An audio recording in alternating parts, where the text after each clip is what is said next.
Good evening, everyone. Tonight's guest is probably best known for her role as resident paranormal investigator at the legendary Stanley Hotel in Estes Park, Colorado. While working at the hotel, she appeared on numerous TV shows and radio programs, including Ghost Adventures, Ghost Hunters Academy, and Coast to Coast Radio. She grew up in a house with activity, which led her to have her interest in the spirit world, and recently lived in a house with more than 250 Ouija boards in the basement. She's fascinated with the probable connection between quantum physics, spirituality, and the paranormal. In May of 2013, she walked almost 500 miles across northern Spain on the Camino de Santiago. That was a spiritual journey that led her to many exciting discoveries within. And in 2025, she has finished writing a book about this life-changing experience that'll be out soon. Tonight's guest is Callea Sherrill.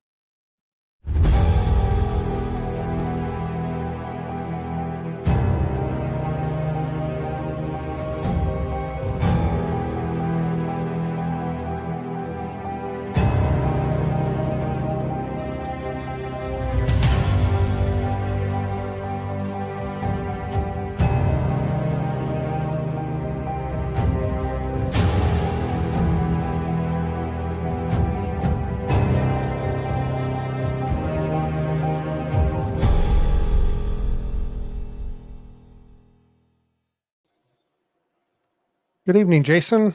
Hey, what's up, dude? Not too much. We were talking a little bit earlier, and you had a little bit of internet lag or something there. So yes, just want to let rebooted everyone know that everything. Fingers crossed. that may happen, but yeah, hopefully fingers crossed. So how was your week? Good. It's going fairly quick. How about yours? It's all right. Stepson's in town. He's traveling to Arizona, got stationed to a new base, and so him and his wife have come through, and we did some stuff down in Denver this weekend, and then went up to Fort Laramie. And Heck you yeah. know, Fort Laramie is always a great place to go to. So Yeah, I don't know if I've ever been there. I need to just take what? the time and make the trip. I know. We are going to have to go up there.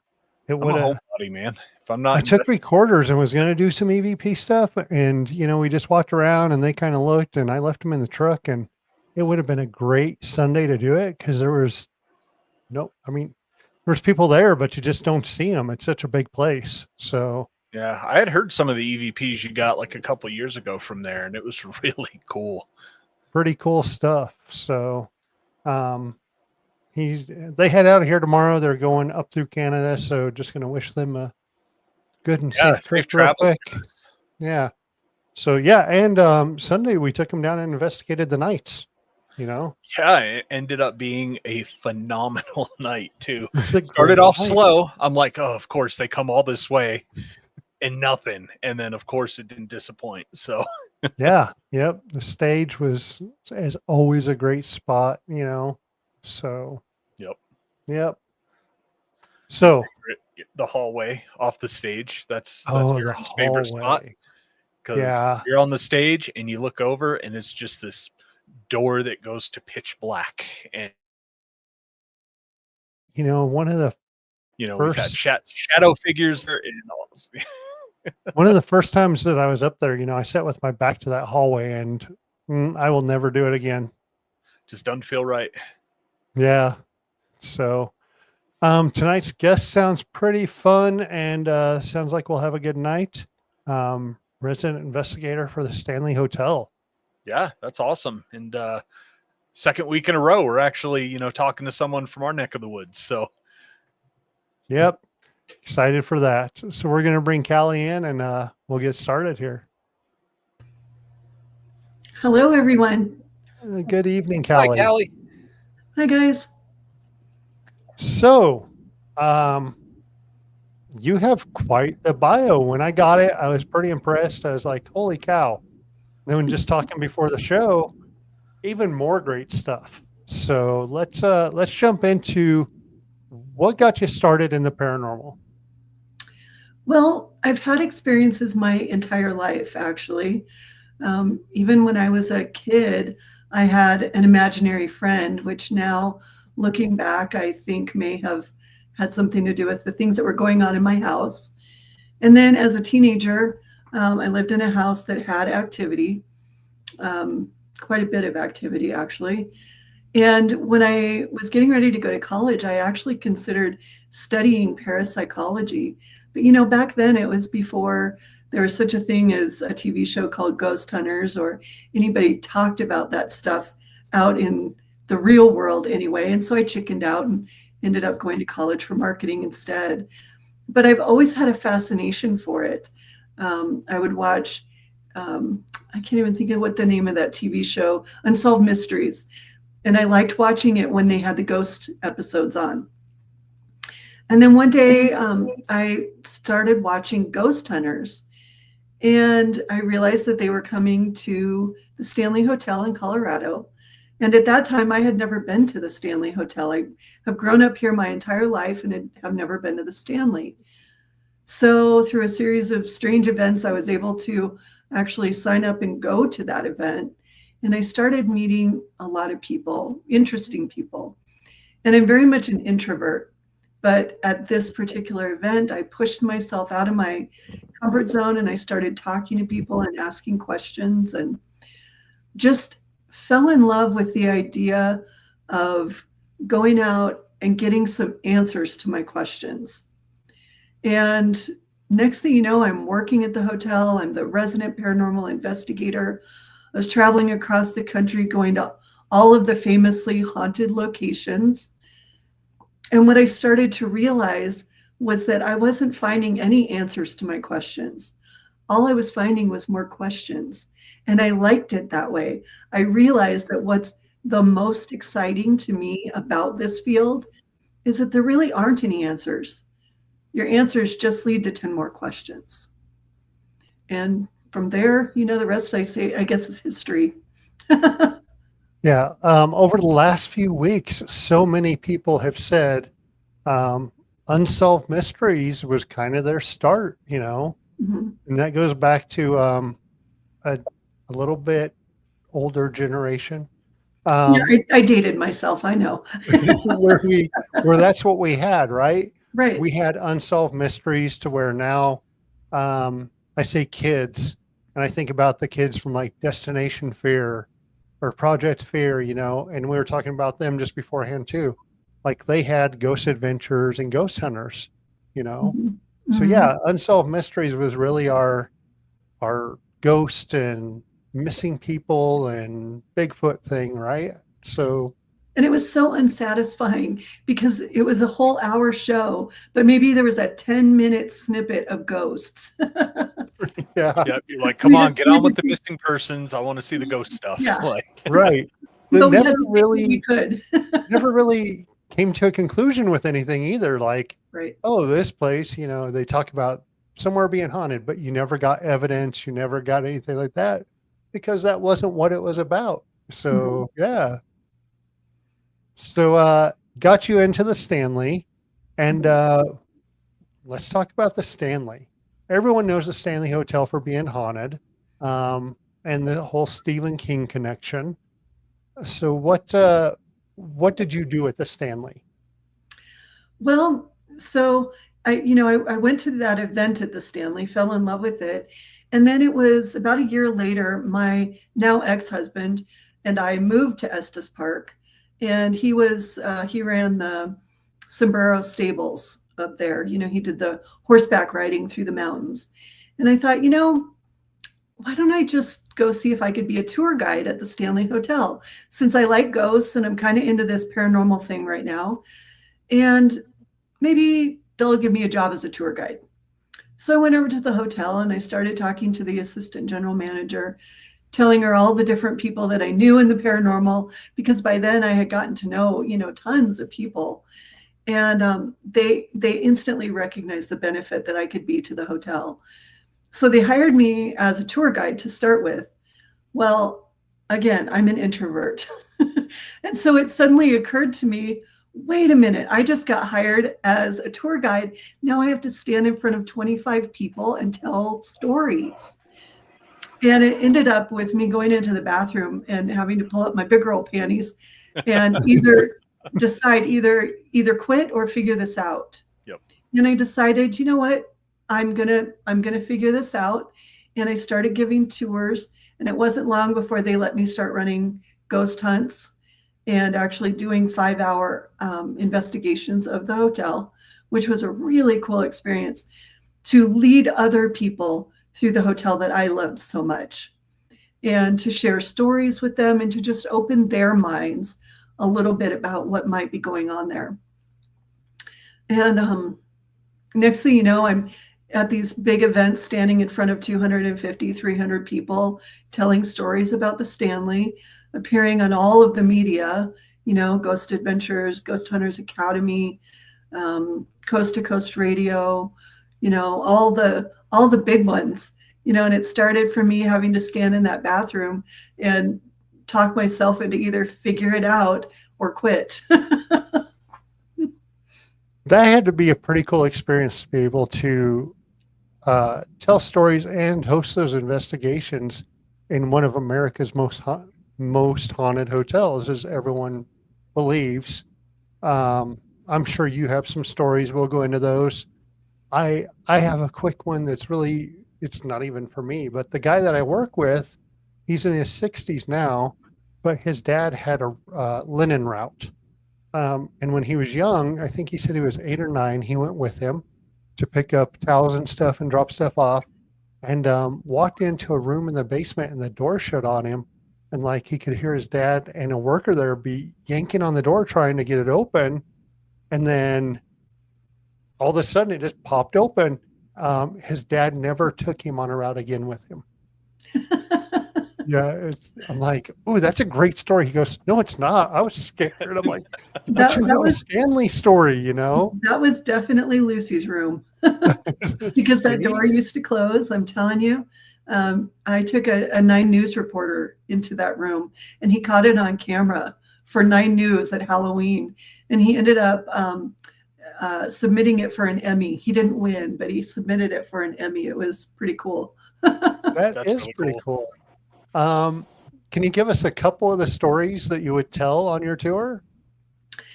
Yeah. You can remember them. I don't know how long ago that was. Well, oh my gosh, no, I can totally remember them. It's which one do I pick? Because, there's so many. But I'll tell my favorite story. This one actually happened before I even worked at the hotel. I was with a group. They were called the Night Watchers. And it was kind of the beginning of when you used to go do those events and travel from place to place and do investigations. And we had rented the entire 4th floor of the Stanley. And we were out investigating, and my 2 friends wanted to go with me because they had heard my stories about these investigations I had done, but they didn't know what they believed as far as ghosts and ghost hunting and all of that. So they decided that they wanted to go with me. So we had rented room 407 on the 4th floor, and we were out till about 2 or 3 in the morning. They finally got tired. They were done. They went back up to the room.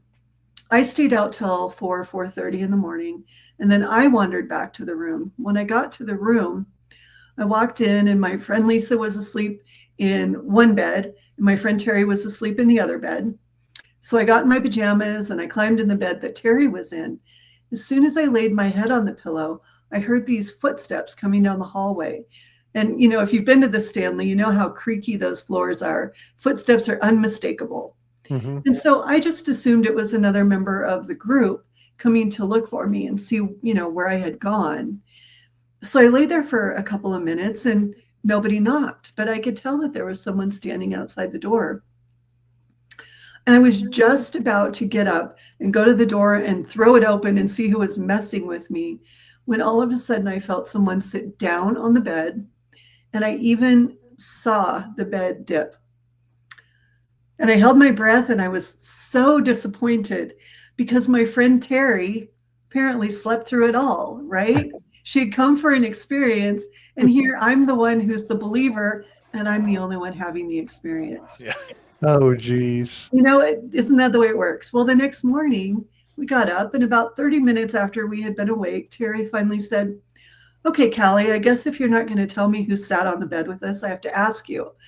And I was so excited. In fact, I have Yes. to do it right now, because not only did she have an experience, but she was so terrified that she couldn't speak. Wow. It's my favorite. Nice. Yeah. Nice. That's cool. Yeah. She couldn't even say anything that night. She had to wait till No. the next day, Yep, she was absolutely terrified. So, Wow. Only paranormal investigators are so happy when our friends are terrified with us. You know, yes, right? we're getting some good stuff. That's the fun thing. Right. Yep. So while you were there, Mhm. let's talk about the Estes method. Okay. Of course, for people that are watching or going to be watching, the Estes method is done with the spirit box and a blindfold to help with that deprivation to heighten other senses. You were a pioneer. I mean, let's talk about that because that's pretty neat. Well, my journey with ITC started with the original Frank's box, which was demonstrated for the first time ever at the Stanley Hotel in 2007. And once I saw the Frank's box, there was a really spooky, creepy story that happened along with it. But I'm not going to tell that on this show. You have to come to the 4 Mile Park on Halloween, where I'm going to debut that particular story with the Nice. girls of XX Paranormal. Right. And that's, we've had XX Paranormal on the show before. Mhm. And we just did an investigation at one of their events about a month ago. And we have something very special that we're going to be talking about at some point that we're doing with them as well. Yeah. So that was really what got me interested in ITC, was the Frank's box. And so the first thing that I bought it was called a Paranormal Systems, and it was about this big, like the size of a brick and a half maybe, and it weighed more than a brick. And you played with these little dials, and it made these weird noises, and then voices came out of it. And I had so many really cool experiences. I would use that on the ghost hunts at the Stanley. People would ask questions, their loved ones would come through. It was pretty incredible. Well, then, of course, when the SB7 came out, that was a lot more portable. And I decided, okay, we're going to get one of those. And I started using the SB7. And one night I had gone with a group of friends, and one of them, his name is Sean Sellers. He and I were in a hallway at Waverly Hills Sanatorium. We were using the SB7, and we were talking about how frustrating it was that we didn't know that we weren't being influenced by the people who were asking the questions. You hear these things that are coming through the SB7, but are you hearing what you think you're supposed to be hearing because of the location you're in and the questions that are being asked, right? Well, I had some earbuds. It wasn't headphones, it was just earbuds. And I said, what about if I put in my earbuds and turn up the volume on the SB7 and then kind of sit a little ways away from you guys? You ask the questions where I can't hear you, and then I'll just spit out the words that I hear. And so we tried. And it was weird because there were times when I would hear these words and I doubted myself. I didn't want to say what I was hearing because I'm like, that doesn't even make sense. But I would say it anyway because in the spirit of it, literally the spirit of it, I had agreed that I would just say what I heard. And there was someone who was taking notes while it was happening. And she was writing down what Sean was asking and then writing down the words that I was saying. And then after it was over, we went back and reviewed the notes. And it was absolutely amazing. The things that I fought with myself the most about saying were the absolute most accurate because they tried asking questions that were not necessarily related to Waverly Hills or not something that could be expected. So I went back to the Stanley, and at the time, Carl Pfeiffer, who was once on Ghost Hunters Academy, and Connor Randall, who, if you saw the Ghost Adventure episode, he was the kid who had 3 heart transplants. Those two used to help me lead the ghost hunts there. So I showed them that method. And I started using it on all of my ghost hunts. After that period of time, if you went on a ghost hunt with me at the Stanley Hotel, you saw me demonstrate that. But I was using earbuds and volume to not be able to hear what people said. And then I just closed my eyes. I didn't, feel the need to have, anything over my eyes. But then it developed. And then after I left the Stanley, and Carl and Connor were still at the Stanley, they made a video down in the hallway, actually right by the door that I know that your friend got shut in. They made a video using the method, and they had added noise canceling headphones and the eye mask. And from there, it just took off. I mean, people watched that video and it just exploded. And I just think that it's really cool that the only reason that, we have something like that is because people were willing to do something a little bit different instead of having to do it the same way that everybody else does it, or the way they do it on TV, or, try something different, and look what happened. Yeah. It's cool. Well, I think that's something that every team is willing to try, is to try something different, something that becomes your own. We, with the invention of the SB11 and having 2 channels, something we do is a double Estes everywhere we go. So, it's that, and we get some great stuff, and you get, almost like spirit talking to spirit instead of, someone asking question and you getting answers. It's almost like they start communicating amongst themselves sometimes. Yeah. And that's when it's really cool. It's like they've just joined in on a conversation. They're not being interviewed anymore, because that's always been kind of a frustration for me, is the people who always want to ask the same old questions. These poor spirits have been asked those same questions over and over and over again. So giving them the opportunity to, like you said, even talk among themselves is pretty cool. Yeah. Like I said, we get some great stuff. And then when we put Gina and Jason together, gosh, it seems like it's almost a big antenna that we set up, and it attracts them. And I do think that there are certain people that when you put them together, they draw in activity. And it's the same for me and my friend Sean that I was telling you about at Waverly Hills. When we work together, oh my gosh, it is like an antenna bringing them in. Yeah. So. The one thing you kind of touched on it is the, saying what you hear. We've talked about making it to where the audience, because we put that out there and we film it and stuff, can hear the spirit box at the same time. I really think that it's the person that's connected to it. Like I would wonder if they would still hear what we're hearing as we're doing it. So that's something that I'm like, no, I think it's really what you take in and maybe what you're supposed to hear. I agree. I think it's, for me, I think it's a tool to unlock your own personal intuition. And so I think that, if I'm listening to it, certain things are going to come out. And then if someone else is listening to it, different things are going to come out, because it's unlocking the intuition. So I don't know. I think that in a way it would do a disservice to let everybody else listen, because then they would start doubting it and think, I don't know, do you know what I mean? Absolutely. No, I totally understand. Yeah. Cause then more or less all you're doing is a spirit box session, right? Yeah. Instead of an Estes method.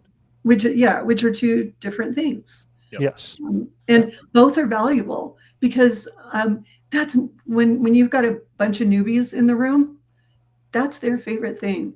I'm telling you, you turn that thing on and things start coming through, and they are addicted. They don't want to turn it off for the whole rest of the night, which, you tell them, eventually you got to turn this off or you can't hear other stuff that's maybe going on in the building. Right. Yep. So, both have their place for sure. Yeah, I always Agreed. find after experiencing a really good Estes session, I am exhausted the next day. I've had some where I don't get anything and I feel fine, and then ones that are very productive. Like I've had times where I go home and I'll sleep most of the day away after. It's just so Yeah. draining for me. It's like paranormal intoxication. Yep. I actually have a term for when you're driving home after that, and it's DWPI, driving while paranormally intoxicated, Right. because it really does. It can exhaust you. It's all that energy running through your body, Mhm. Yep. which is kind of a cool experience, but it is definitely tiring. Yeah. Yeah, I seem to keep doing it, even though I get that way. So Right. Hi, Scarlett. Always great to have people in watching. Thank you, Scarlett, for your comment. So from the Stanley, then what did you do? When you left the Stanley, did you continue to do investigations of places?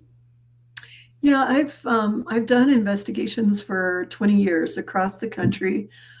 Actually before the Stanley, I worked on a local team here in Colorado, Para FPI, and did tons and tons of home investigations, trying to help people, trying to find answers for people. And then when I realized that really I don't think there are very many answers, I kind of turned more towards doing it for fun. So, a lot of people don't like to use the term ghost hunter because they think it's, not professional enough. I'm more of a ghost hunter than an investigator, because I don't want to go in people's homes anymore and try to give them answers. And, if somebody else does and they're able to do that, that's great. But for me, I just want to do it for fun.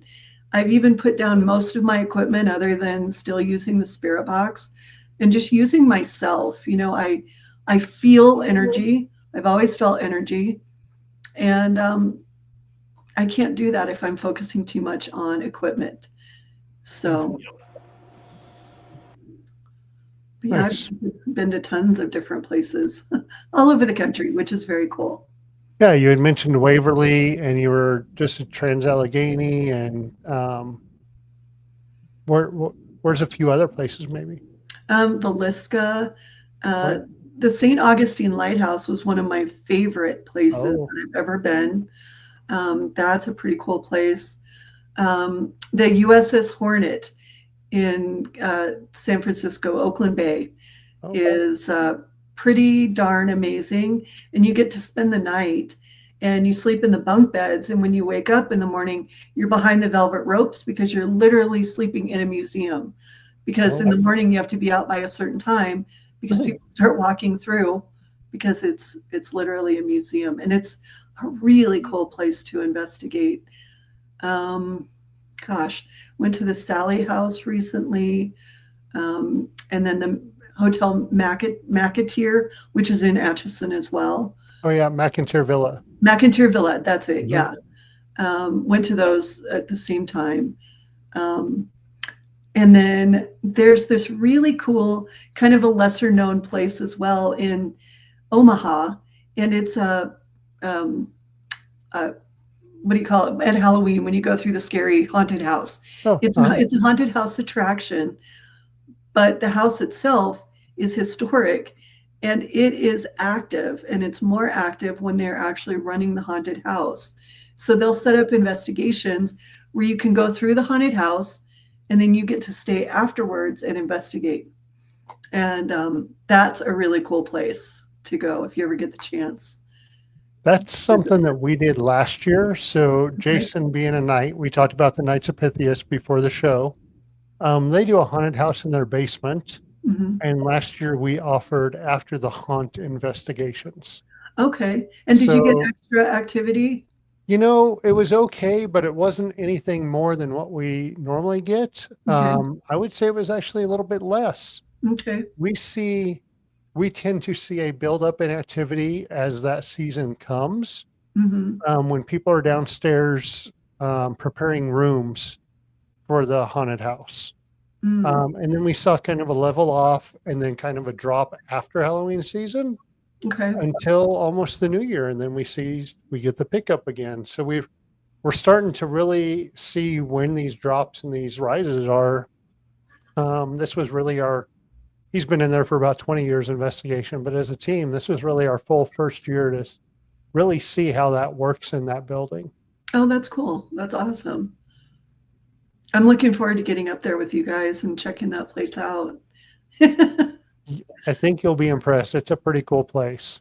I need to add to my list.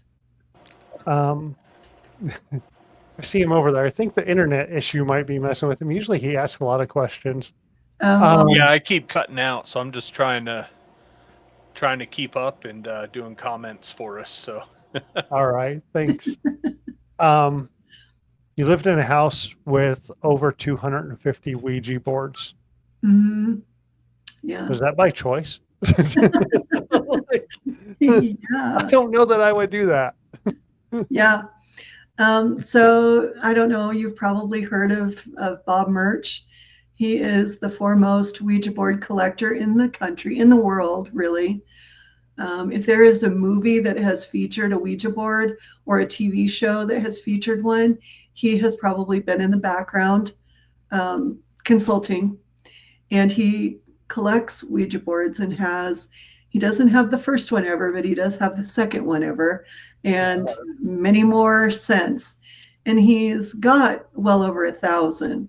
But the majority of them are in a storage unit, which, by the way, I have also been in helping catalog and index. But I rented the mother-in-law apartment at their house and lived in that house for 4 years. And he had set up a little museum in the basement where he had put up about 250 of his favorite boards. So. Wow. And you That's know, pretty cool. Not a single portal to hell ever opened. Imagine that. I'm so disappointed. But you know what? I do have to tell you a really cool story about what happened, though. Yeah, please. He had discovered that the woman who named the Ouija board is buried here in Denver at Fairmount Cemetery. Really? Through a whole bunch of research. She was buried in a grave with 6 other people, and her name wasn't even on the headstone. It was in the records of the cemetery, but it wasn't on the headstone. And so when he discovered this, the Talking Board Historical Society raised the money and placed a new headstone in her honor. And it's about 5 feet tall, about 3 feet wide, has all of the names of the people, all 7 people who are in the grave. And then on the back, it tells the story of her naming the Ouija board. Well, one of the people that we had met through all of this research is a woman who had known her, one of her relatives. And they had given her some things that her name was Helen Peters Nosworthy. Helen had left behind. And one of the things was a crayon drawing of Helen as a child. Yep, there it is right there. Oh, wow. So of course, they called Bob, told him they had this picture, and did he want to come get it? And he said, of course I want to come get it. And so we went to pick it up, and we got home, and we brought it in the house, and Bob's husband was in the kitchen making dinner, and we walked in, and as soon as we walked in, I was holding onto it, and it was wrapped in bubble wrap, and I wasn't even squeezing that hard, and all of a sudden all the bubbles started popping, and Gary was absolutely freaked out. He's not into any of this stuff. But anyway, he said, okay, go put Helen downstairs. It's time to eat dinner. So we took her downstairs and we hung up the painting, and she was hanging on this wall that the door to the room, to the basement room, if you opened it all the way, it covered up her painting because it was, a 180 door. So it covered up her painting. And that's where Gary worked during the mornings. And the next morning he went down there and he was working. He had his coffee sitting on the table and he had opened the door the whole way so that it was covering up Helen. And he went upstairs to use the bathroom or something, and he came back downstairs. His coffee had been swiped off onto the floor. Helen did not like to be covered up. And so from that moment on, when he would come down, he would say hello to Helen. He would make sure that the door was propped so that she could see what was going on. Nice. That is the only piece of activity in the 4 years that I lived in the house that ever happened. Wow. Helen. Yeah. So. Yeah, nothing until she came in, huh? Yeah. Yep. And it was just because she wanted her way. So, you know, she wasn't a demon or anything. Just a woman with an opinion. As a kid, I was always obsessed with Ouija boards, very interested in them. I have tried so many times and just, I'm one of those ones that have never had any kind of results with them.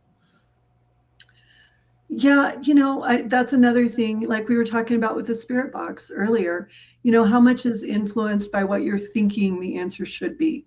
That ideomotor effect, when you put your fingers on it, even if you don't think you're moving it, it could be a subconscious effect of it moving, For me, I'm more fascinated by the history of it and the stories of it and the things that people like to talk about with Ouija boards than I am necessarily convinced that they are a true way to conduit, right? Yeah. But I'll still try, Absolutely. You got to. Because you never know. Actually, one time I was with Billy Tolley, is a good friend of mine from Ghost Adventures. We got to know each other filming the Ghost Adventures episode. And we were at the Amargosa Opera House in Death Valley. And we were using a Ouija board, and he had never used one before. And we put our fingers on the board, and I'm telling you, we had a 4-hour session where we got answers to things that I can't even begin to explain. We laughed, we cried, the energy in the room was absolutely amazing. And then at the very end, he asked, can you show yourself to us? And it went to yes. And then I said, will you show yourself to us? And again, it went to yes. And then all of a sudden it came out of the floor, and it was like TV snow, back in the old days when TV would stop and there was the TV snow. And it came up and it was swirling right next to where we were sitting. And we both saw it. And I reached out and I put my hand in it, and you could actually see like sparks coming out of my fingers. I couldn't feel anything, but you could see whatever this was. And then this little bubble developed above my finger, and it broke off from my finger and it floated up to the ceiling, and we both watched it, and then pop, it was gone. And then he looked at me and he said, magic. Wow. And then it was over. And that was it. That was the experience. I don't know what that was. I don't know if because we had been up all night long and it was 4 hours into a Ouija board session, maybe we both hallucinated the same thing. I don't know, but it was pretty darn exciting and pretty cool. That sounds pretty cool. And at that point, it doesn't really matter, right? Like you're telling this story how many years after, and you're still grinning, right? When you tell this story. Exactly. I am the same way about, you talked about Lucy's room at the Stanley. So many people go to investigate Lucy. I could find no evidence that Lucy really existed, from the story that's told at the Stanley.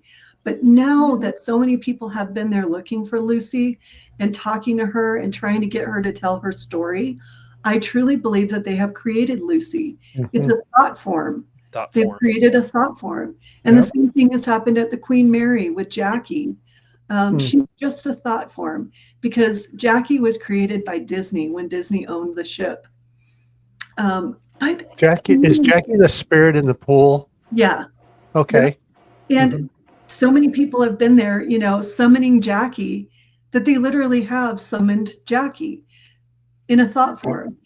And so many people are, they're disappointed by that. I'm not. I think that's just as cool, more cool maybe, than some girl who's been stuck in a pool for, tens or hundreds of years, right? Right.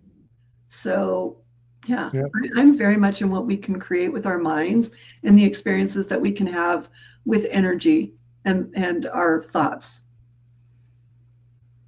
So to touch on this, the Ouija board and the spirit box, a lot of people say that the spirit box is no different than a Ouija board as far as opening a portal or opening something for something evil to come through.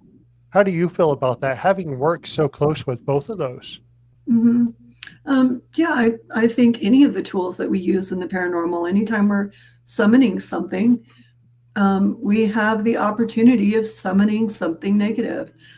But I am a huge believer in you get what you focus on. And so I choose to focus mostly on the positive. I'm looking for good experiences. I'm looking for good energy, that type of thing. But I'll be honest that there are times when I get a little bored with that, and I go out and I push some boundaries if I'm with people that I'm really close with, that I can absolutely and that I can absolutely trust. I'm not going to do that, with a bunch of people that I don't know or are really new to it. But yeah, I've had some negative experiences by opening myself up a little bit that way. Yeah. But I do think that you get what you're looking for. I do have some favorite I call them negative experiences, but at a place we investigate quite a bit, you can tell when it's kind of tired of talking to us, because it'll be pleasant conversations, right? Yes, no's going off, REMs, we're getting all sorts of cool stuff, and then all of a sudden it's like, I'm demonic. We'll come across the obelisk, and then evil, run now. And it's like, no, we're not going to do that. Like, just say you're done. But it's almost every time we investigate there now. It's like, when it's done talking to us, I'm evil. No, you're not. We're like, oh no, you're not. And people laugh so hard because, it'll go quiet, right? It's like the whole vibe in the room changes because it's like, I'm evil, and everyone's like, oh God. And then me and Aaron are like, no, you're not. Just tell us you're done talking. Right. There was a spirit like that at the Stanley. His name was Paul, and he was an actual maintenance guy who the owner still remembers. Like, this is a real guy, and he was the maintenance guy, and he was responsible of clearing out the buildings at the end of the night and locking up the doors. And so he didn't like me because I was in there at 2 or 3 o'clock in the morning with a group of people, and I wasn't supposed to be there. Yep. And we had kind of a love-hate relationship, and several times on the spirit box, most often on the paranormal systems box that I had. I caught him calling me a bitch on a regular basis. He's like, I just want to close up for the night. Yeah. And he didn't like my sass. Oh, here we go. There you go. Oh, yeah. Nice. Scarlett hung out with me several times at many of the different events we've had at the Stanley. So we had seen over the years the Stanley really embraced the ghost part of it, and had people there to do this and hosted Paracons and all this kind of stuff. And then over the last few years, we've seen them kind of go away from that. Why do you think they're doing that? Why not continue with and bring in the group that's willing to come in and do that stuff, I guess? Well, there are certain thoughts that I have that I probably just can't share, I guess. But another reason is really, if you look, they're not doing too bad, right? Okay, Scarlett, she said it, I didn't. You can see when it popped up, Jason and I both laughed. It was hilarious. They're not doing too bad with the new direction that they've taken. I mean, the hotel is always full. They're charging even more money than they did when we were doing all the ghost hunts. Yeah. So maybe they made the right decision. And to be perfectly honest, I think it had sort of run its course in a way. If you think about every single weekend, I'm taking a group of people through, right? And then we've got those big paracons 2 or 3 times a year, people traipsing through the hotel. And after a while, it just kind of gets old. And so I think that was just part of it. It was just time to move on, not in a bad way. Right. No, I mean, things do have to change. It just seems that we've seen the shows go off TV. Many of them have, they've been canceled or whatever they've done. But it still seems like the paranormal is still at a high. With Project Fear, we had mentioned Sam and Colby before the show, and the YouTube push that we're seeing in the paranormal even. So it was just a question as to what we thought maybe why they went away from that. Yeah. But I get everything needs to run its course at some point, right? Yeah. Yeah. And there's more to it, but we just can't go into it. Right. No, sure. Yeah, we run into, historic properties up here as well. We're just into, kind of want to get away from that stigma, or what they see as a stigma, right? Yeah, right. The Stanley will never, ever get away from it, though. It's still what people think about. People talk about the ghost thing, even though the Stanleys had a reputation of being haunted for many, many, many years before ghost hunters came. Ghost hunters is what really launched it into the stratosphere for its reputation of being haunted. They came for that one investigation, had cool experiences, and then they came back for the live investigation at Halloween, and they launched it into the stratosphere. But now, people, they come and they want to stay at the hotel because they love Stephen King and they want to stay in the Stephen King room, but they still want to hear all the stories about the ghosts.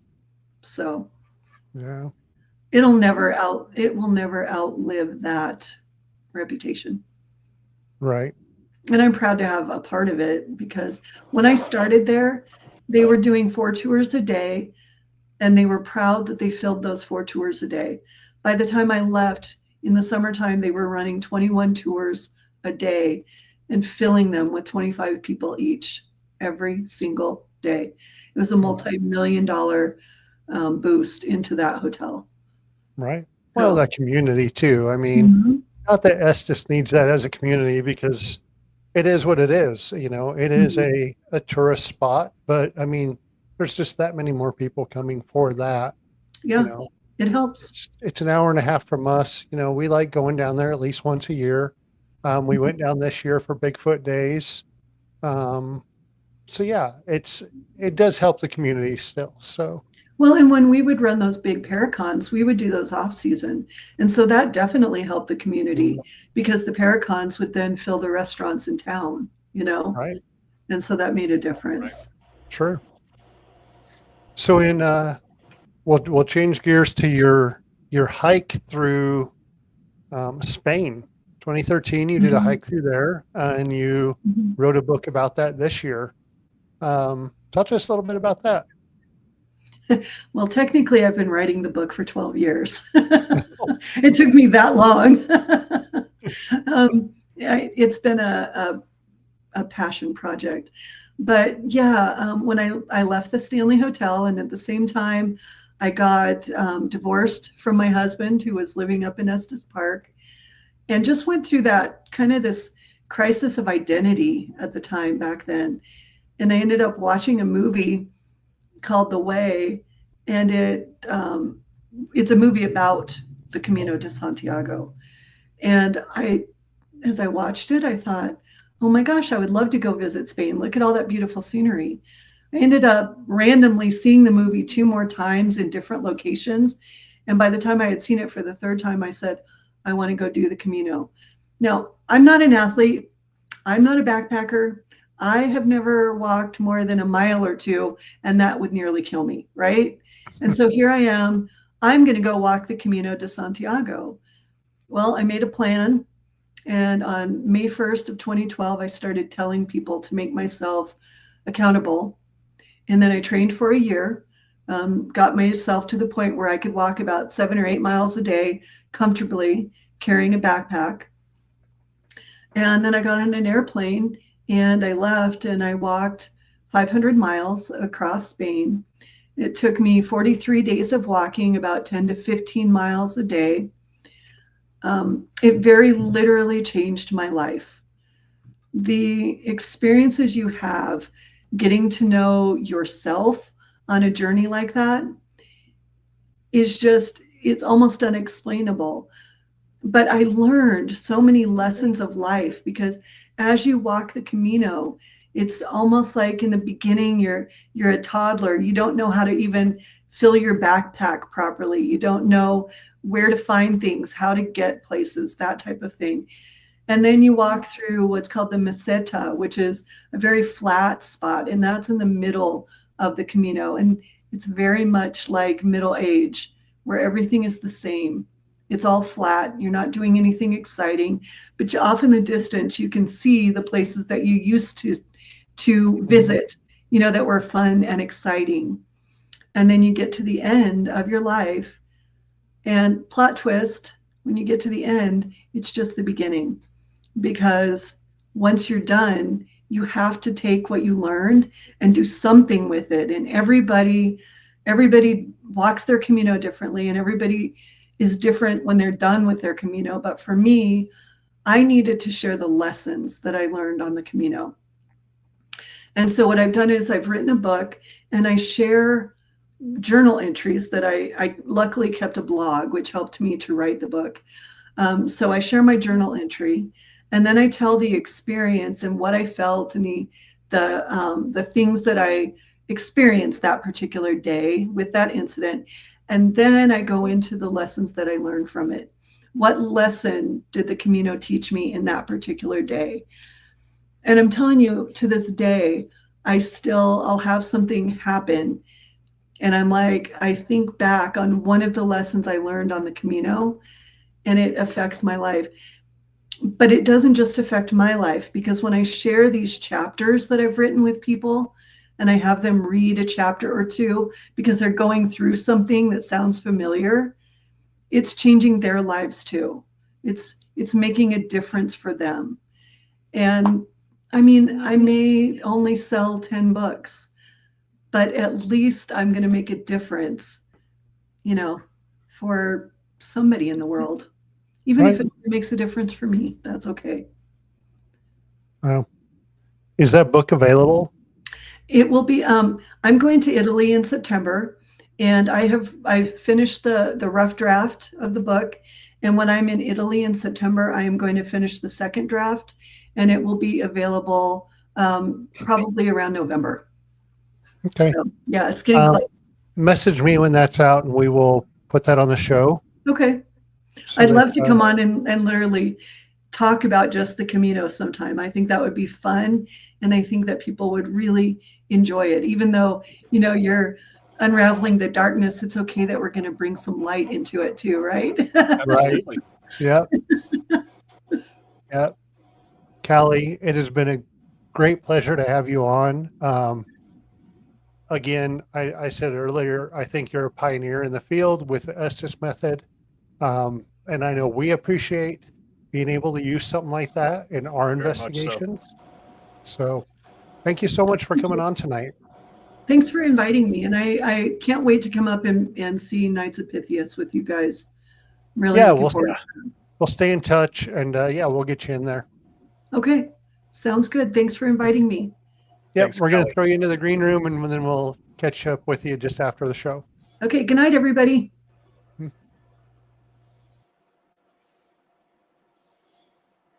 All right. Wow. That was awesome to hear about. It really was. The Estes, or Estes Park, the Stanley, the Estes, the Stanley, which is so close to us. I don't know if you've done one of their tours. I know Gina did back in the day. I haven't had a chance to do a tour down there, but I mean, we stayed there one night, and even just being in the building, and we wandered the grounds and stuff. Yep. Such a cool place, and you can feel like the stuff there. I'm going to be able to tell Mike, my coworker, that that's Lucy's room, and Yeah, kind of get him walk a in her little room. bit of not closure, but yeah, a little more info Right. on that for him. Yeah, Yeah, that's Des and pretty I cool. did a tour, I don't know, probably like 2016, 2017. We did the paranormal tour. I loved it. Even though personally we didn't have any experiences during that tour, but you know, going down into the basement and seeing the dirt tunnels down there, and you know, just kind of getting the whole history of the hotel while doing a little mini investigation was great. I loved it. Yeah. You know, Callie pretty much inventing or being part of that whole Estes method, something that we do use every investigation. Something that I think we're going to bring in more into our public investigations, and Yeah. let people ask questions and hear the answers that we get. Yeah, absolutely. I think that's a good idea. Again, she has to be put up there with the pioneers in the field. Absolutely. Yep. So, when her book comes out, we're going to let everyone know. And then, yeah, I'd be interested in definitely bringing her back on and talking about that. And I think you're locked up. Yeah, I think that would be a great. Hmm. I think that would be a great perspective to bring to the show. Is you know, the lessons she learned during that trek. I think that would be great. Yeah. So everyone, thank you very much for watching tonight, and everyone that's going to watch in the future. Callie was a great guest. We'll have her back on to talk about the book. And thanks everyone for watching tonight. All right, thanks everyone. See y'all next week. Unraveling the Darkness would like to thank Horn Paranormal Research and Twinkle Twinkle Little Store for sponsoring our show. If you're craving more paranormal content, don't forget to check out our YouTube and Facebook channels at Way Out West Paranormal and Unraveling the Darkness.